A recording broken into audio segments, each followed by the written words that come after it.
Ito ang ginawa ko na higher top load automatic washing machine invert. So yan, ito yung kanyang motor na direct drive.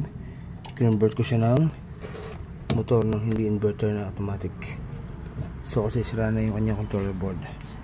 Yan. So pati yung controller board niya convert ko ng universal controller board. Yan.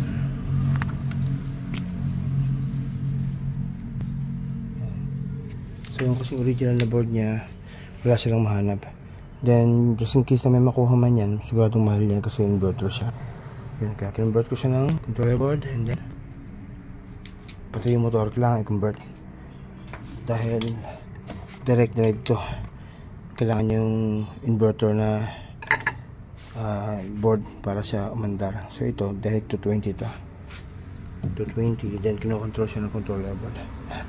Yan, so okay na to. Test ko na to kanina, so ina-ice ko lang siya. Yan. Dito sa Lancaster MS1. Yan, medyo inabot na ako ng dilim dito. Hapon na rin kasi ako nagpunta.